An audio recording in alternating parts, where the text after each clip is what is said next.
I'm Lynn. I'm Arnie. And welcome to a loud and cold day at Utopia Farms. Let's get this noise under control.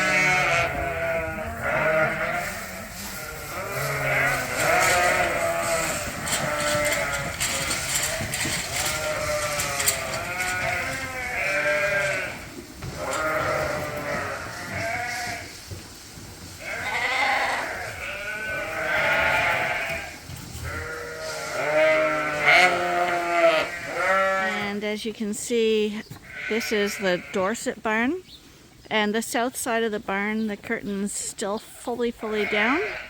Last night it was -4. We had quite a wind, but this north side we have the curtain up. The end doors are all still open, but it's actually quite nice in here because that one curtain being up has taken away the wind chill. So, and the sun is coming in on the south side, so that's what we like to do for flexibility with the curtains. We're just feeding the hay right now to the Dorset barn. The lambs, of course, are free. Hi guys! Hi!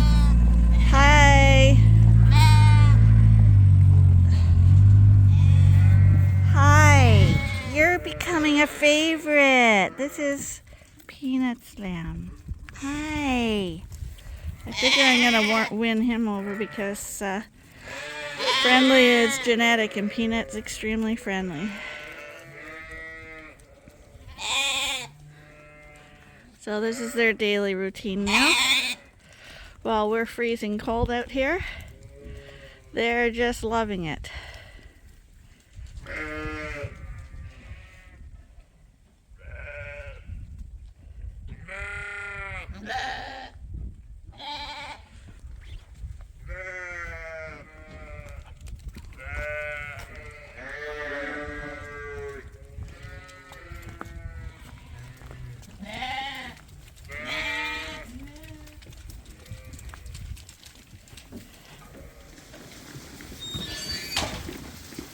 I think today might be a good opportunity to talk about improving your lambs, which means you're improving your profitability, you're improving your replacement stock. It all starts with the lambs. And this is the group we struggled heavily with in the beginning. These are mainly Dorsets and Dorset Rideau crosses, although we have a few Dorset Texel crosses in here as well. But several times we considered getting out of this breed because we just couldn't get them with the conformation we liked. We were very happy with our Suffolks and where we had gone with them and where we are with them. But the problem we were having with the Dorset and Dorset crosses was basically legs. Not so much being up on their tippy toes. Our Dorsets are all up on their tippy toes. I gotta give them that. So no weak pasterns in this group. But the major problem we were having was knock knees, knees being way too tight up front. And so as a result, instead of getting out of them, we thought we'd try for a few more years, and we went out of our way to find really good legged rams. We sold off a bunch of the ewes that were really subpar. And we started breeding the ewes we had left.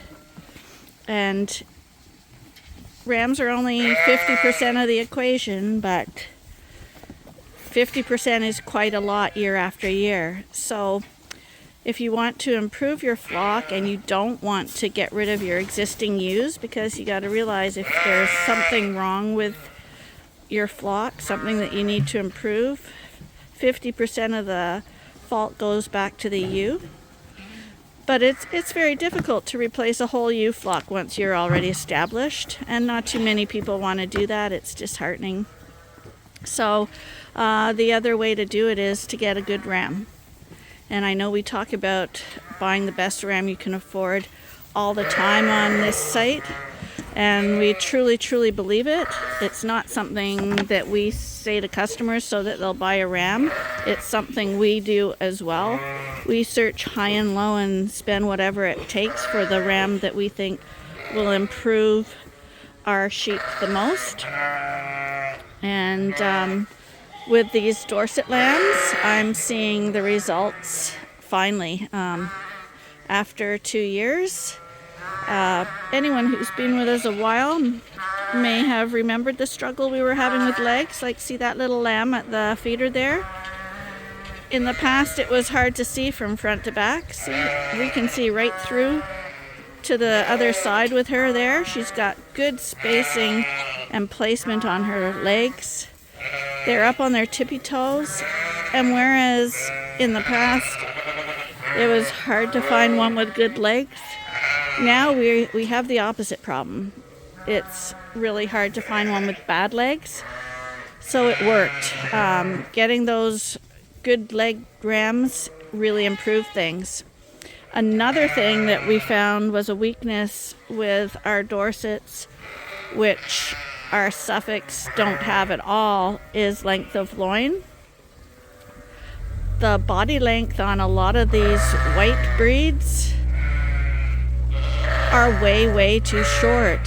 When you're sending lambs to market, the bulk of the meat and the best cuts of meat are coming from the leg, so you're going to want really muscular rumped lambs, and it's also coming from the loin, and that's where you're going to get your finest cuts of meat. You're going to get your rack of lamb and all that. And the longer the loin is, so from her shoulder to her rump, it's kind of right behind the ribs here, from here to here, you want that to be as long as possible, because that lamb is going to produce more meat for the market. So yeah, if your sheep are short-bodied, invest in a long-bodied ram. And all of our rams are long-bodied, and I'm seeing that the length on these lambs is pretty good now too. I find on the Texel crosses you really have to watch length. They really were tending to breed for really short-bodied sheep here in Canada anyway. But to be honest, those Texel Dorset crosses are among my favorite in the barn right now, because they've got it all. They've got length and they've got that muscling. And it's a nice cross also, because Texels are a lean meat sheep, very little fat, and Dorsets tend to be more fatty meated. So the cross between the two would give you a nice marbling of the muscle fat. Really nice cross. As far as breeding out of season, we're finding that some of those crosses will breed out of season and others tend not to. Now, I have heard people say that on their first breeding, a lot of them will miss, and to try again and see how they do on a second breeding. So we'll try that. But I'd say about 50-50 of the Dorset Texel crosses bred out of season naturally. So we're happy with that too.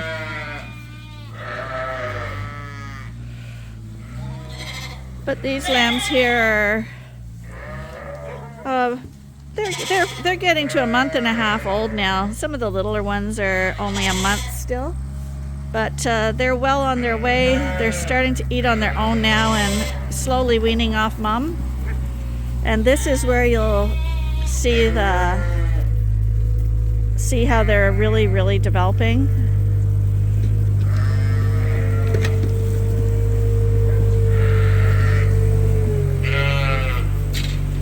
Here's a ram right here.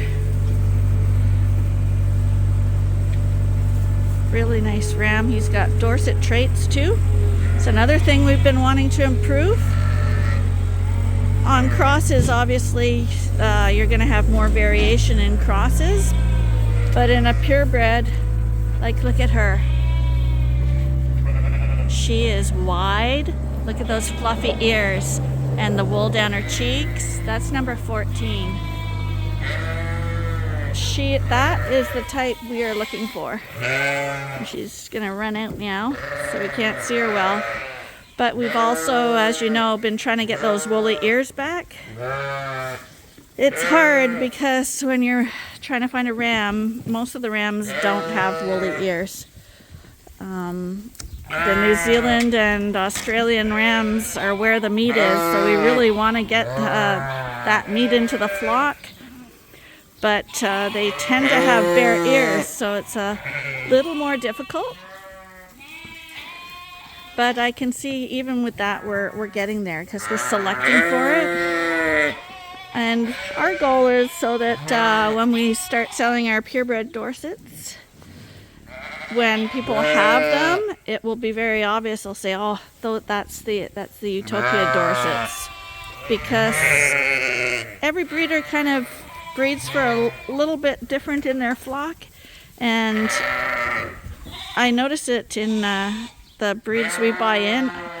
A lot of the sheep, I can just look at the ewe and I can tell which flock she was purchased from because there's something specific that breeder was looking for, and they have a certain style or type to them, and we would like that too. We'd like them to all look the Utopian way. Hi, you two. We see you. This one here is a Texel cross. And Chewy, you're always a nice sheep. The difference today out here is that the ground is frozen solid. So the lambs are liking that a bit better. They don't like mud and muck and stuff. We got a fire burning out there, and of course they're running into that paddock now.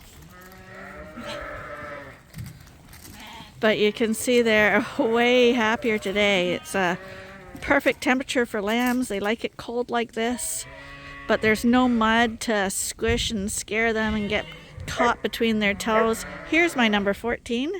There you are. There you are. Is she a perfect little Dorset lamb? She's a hunky thing. Now I got to read her to find out if she is a Dorset. My luck, she's going to be a grade. But that's what we want them to look like. Not the one in the front, the second one there. And you're going to say, what's wrong with the one in the front? The one in the front is just a little more frail. This one here has more substance to her.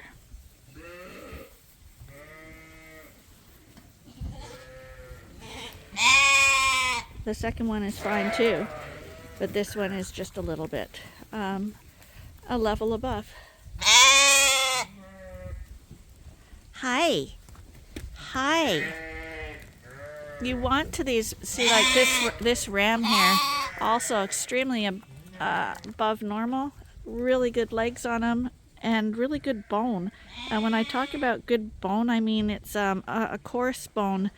It's able to hold weight, so they're less likely to fall apart because they got a good foundation under them. There he is. Oh, this is another one, nice one. This is a really young one. And you see, I'm going to be doing this now. I'm going to say, this one's nice, this one's nice, this one's nice. Because we're always looking for those nice. I mean, this one here, not so nice. She could grow on, but she's just a little frailer. Finer boned. And she could have the Rito influence. And the Rito will put the finer bone on them.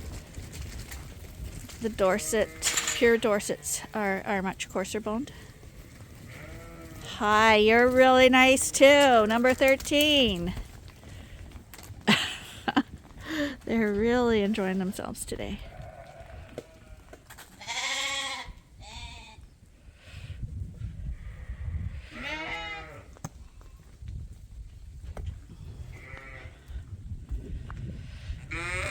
As a follow-up to our video yesterday on getting ready for winter, another thing is getting rid of all the garbage around here. Anything that's we can burn up, we do that. So we don't have it lying around under the snow and getting in our way when we're trying to remove snow or work in the barns. It was piling up in the barns and stuff too. It's all old feed bags and stuff like that, and we had a lot of old branches hanging around from that windstorm in the summer. We just couldn't find a nice windless day, so it's a little windy today, but because it's cold and the grass is really wet, it's staying in one spot. Here he is. This is my cross. This is Peanut's lamb. I swear he wants to be a friend. I really like him.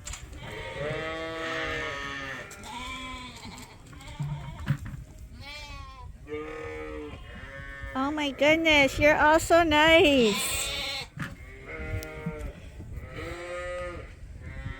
I better start doing some chores because I very easily, as you probably noticed, get carried away looking at the lambs.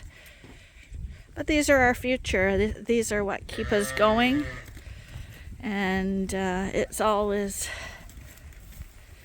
nice to see what all your work is producing, especially when it works out right.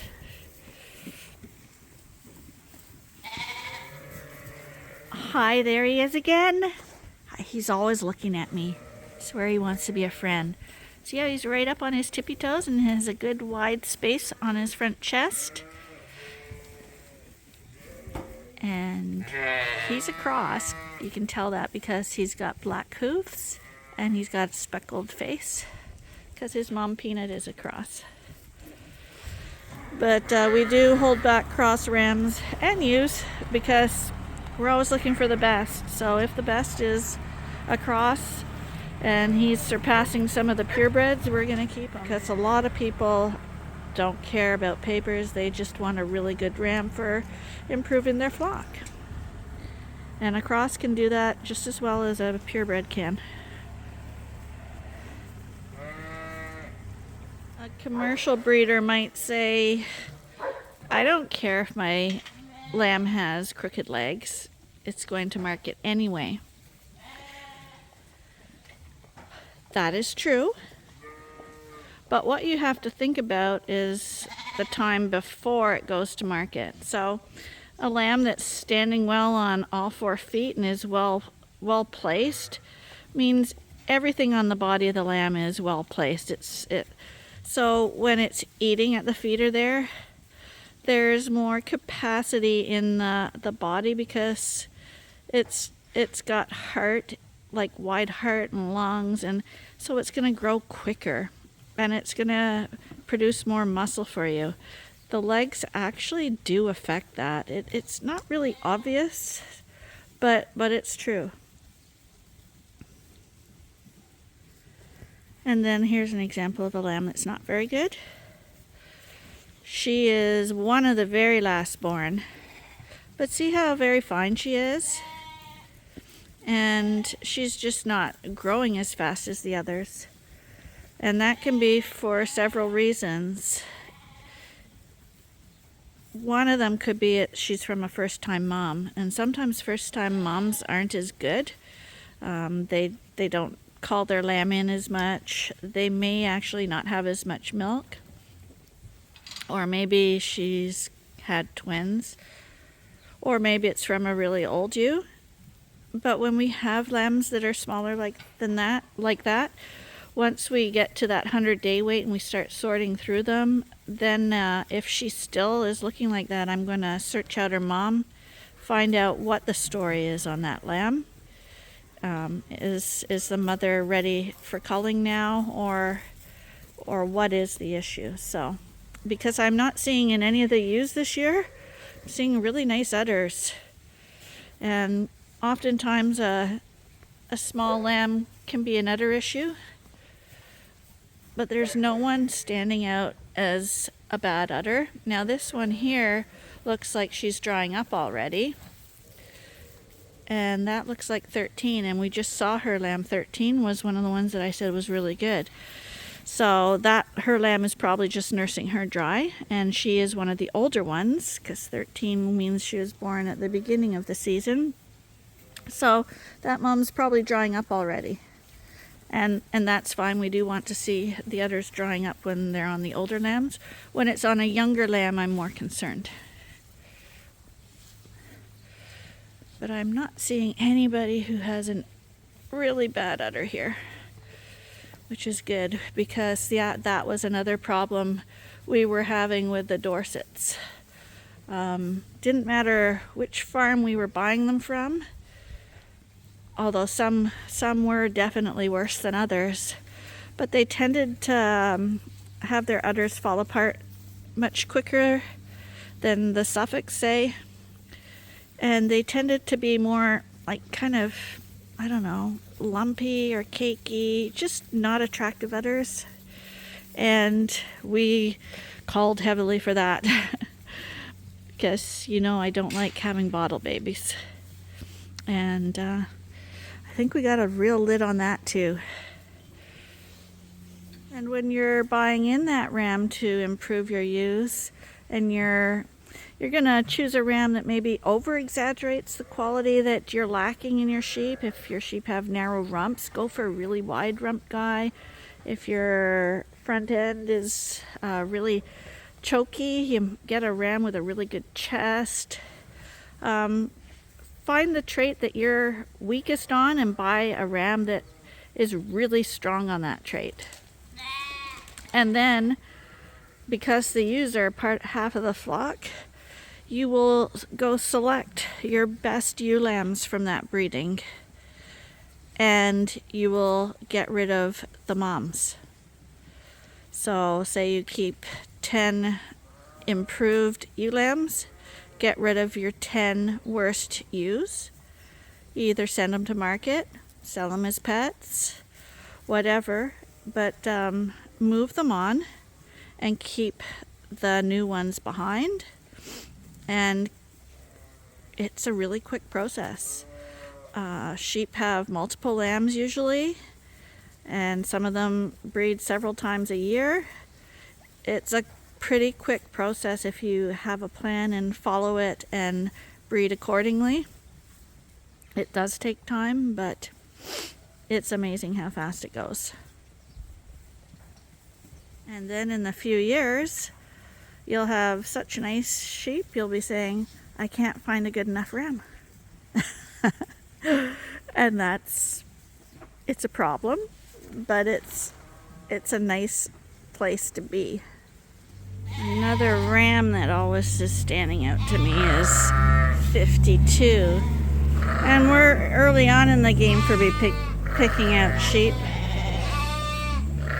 42, I mean. He's right in here. Liking him.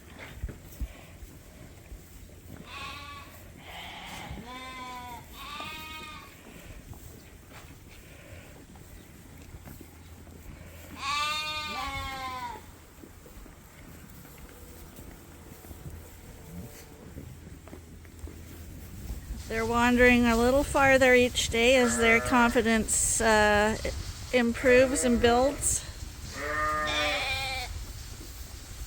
That little tiny one, she still stays in with the big guys. I'm gonna give her what she's lacking in size. She's definitely got in personality.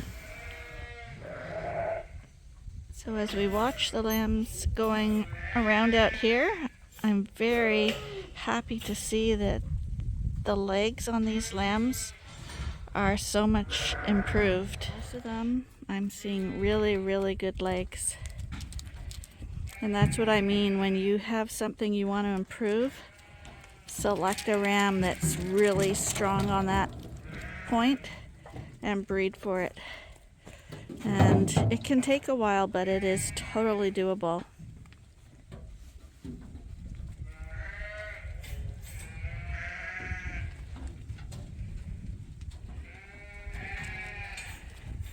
You guys, do you have to be climbing all over the bush hog? What? Snowed a bit last night, so there's little bit slippery up there. Buddy, you're gonna slip.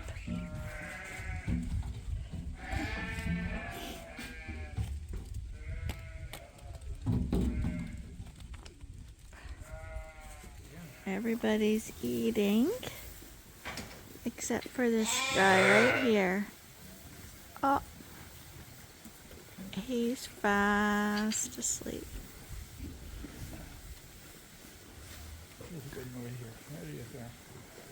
So this afternoon we decided to let the ewes out and have a little play outdoors.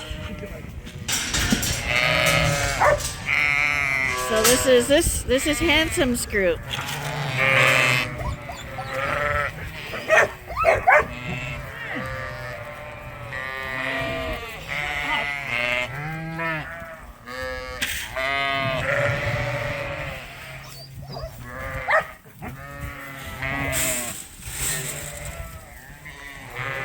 And of course, the poor rams are way over there, wondering why the ewes are getting grain in their trough.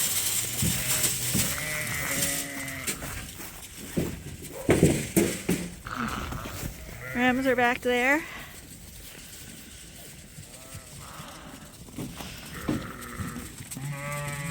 But these are all the pregnant girls.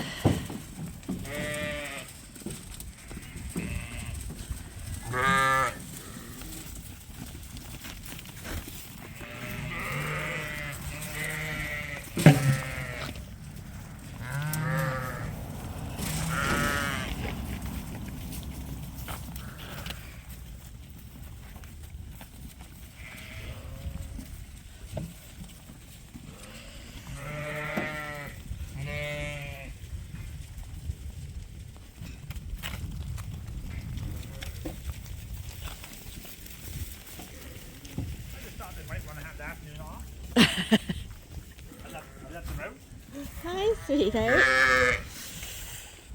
I'm going to put them in now. The rams won't come back. Come on, honey. There you go. I thought they'd spend the afternoon outside.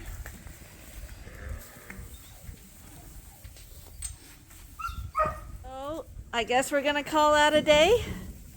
Thanks for watching. And hopefully you'll join us again tomorrow for the next episode at Utopia Farms. Bye for now. Bye. Look at the camera. Bye. Bye.